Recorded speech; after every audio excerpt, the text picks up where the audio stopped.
மேஷ ராசிக்கு இது ஒரு மகிழ்ச்சியான நாள், நன்மைகள் நடைபெறுகின்ற நல்ல நாள். 5ஆம் இடத்திற்கு குரு வந்து ராகுவோடு இணைந்து விட்டது. இனிமேல் உங்களுக்கு யோகம்தான். உங்கள் காட்டில் மழை பெய்யுது, சக்க போட போகிறீங்க, உங்களை கையில் பிடிக்க முடியாது. அற்புதமான நல்ல நேரம் ஆரம்பமாகி இருக்கிறது. ஆகவே நீங்கள் வெளுத்து கட்டப் போகிறீர்கள்.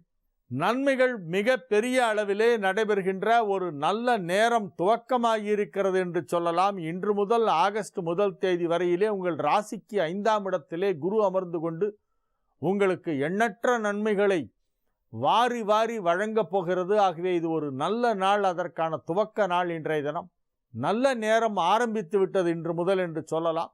உங்களுக்கு ஒரு யோகமான நேரம் ஆரம்பித்திருக்கிறது என்று சொல்லலாம். ஆகவே இது ஒரு மகிழ்ச்சியான நாள், நல்ல நாள். இன்றைய தினம் நீங்கள் எதை செய்தாலும் அதை வெற்றிகரமாக செய்வீர்கள். முயற்சிகள் அனைத்தும் முழுமையாக வெற்றி பெறுகின்ற நாள்.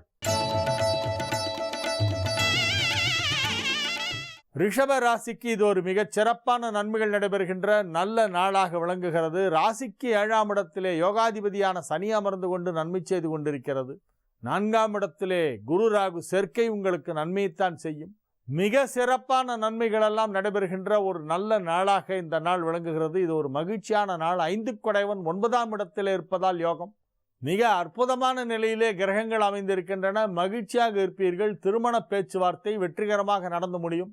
திருமணத்திற்கு பெண் பார்க்க இப்பொழுது வாய்ப்பு இருக்கிறது.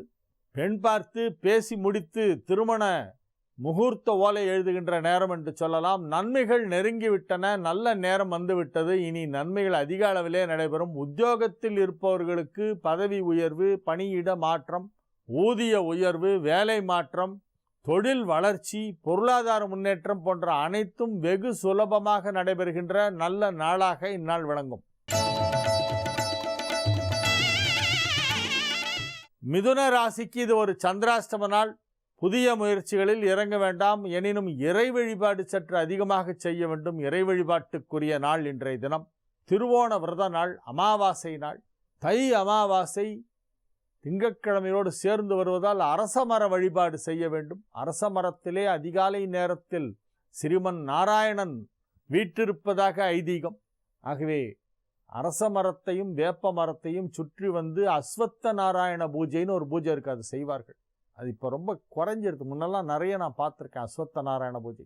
அமாவாசையும் திங்கக்கிழமையும் சேர்ந்து வர அன்றைக்கெல்லாம் பார்த்தா அந்த அரச மரம் இருக்கிற இடத்துல அப்படி ஒரு ஜேன்னு கூட்டம் இருக்கும் காலையில் 4:30 மணிலேருந்து. இப்போ ரொம்ப கம்மியாக இருக்குது. அது ரொம்ப விசேஷமானது. அந்த பூஜை செய்தால் செல்வ செழிப்பு ஏற்படும் என்று சொல்லப்படுகிறது. அனைத்து விதமான செல்வங்களும் வேண்டியபடி கிடைக்கும். ஆகவே இன்றைய தினம் நீங்கள் இறை வழிபாட்டிலே அதிக நேரம் செலவிடுங்கள். கடக ராசிக்கு இது ஒரு மிக சிறப்பான நன்மைகள் நடைபெறுகின்ற நல்ல நாளாக விளங்குகிறது. ராசிக்கு 2ஆம் இடத்திலே குரு ராகு சேர்க்கை ஏற்பட்டு விட்டது. 7ஆம் இடத்திலே ராசி அதிபதி சந்திரன் புதன் சூரியனோடு இணைந்திருக்கின்ற ஒரு மிக அற்புதமான ஒரு கிரக நிலவரம். மகிழ்ச்சியாக இருப்பீர்கள். குடும்பத்தில் மகிழ்ச்சி அலை பொங்கும். அரும்பாடுபட்டு சேர்த்த பணத்திலே நீங்கள் விரும்புகின்ற பொருள்களை எல்லாம் இன்றைய தினம் வாங்குவீர்கள். தங்கம், வெள்ளி போன்ற விலை உயர்ந்த பொருட்களை எல்லாம் வாங்குவதற்கான வாய்ப்பு இப்பொழுது இருக்கிறது. நகை வாங்குவது, துணிமணிகள் வாங்குவது, பாத்திரம் பண்டங்கள் வாங்குவது போன்றவையெல்லாம் இப்பொழுது புதிதாக வாங்கி உங்களையும் அலங்கரித்து கொண்டு உங்கள் இல்லத்தையும் அலங்கரிக்கக்கூடிய ஒரு அற்புதமான ஒரு நாள் என்று இந்த நாளை சொல்லலாம். நிறைய பொருள் செலவிலே அழகு பொருட்களையும் நகை போன்றவற்றையும் வாங்கி மகிழக்கூடிய வாய்ப்பு இன்றைய தினம் இருக்கும். பொன்னகையும் கிடைக்கும், முகத்தில் புன்னகையும் வரும். மகிழ்ச்சியாக இருப்பீர்கள். நன்மைகள் நடைபெறுகின்ற நல்ல நாள்.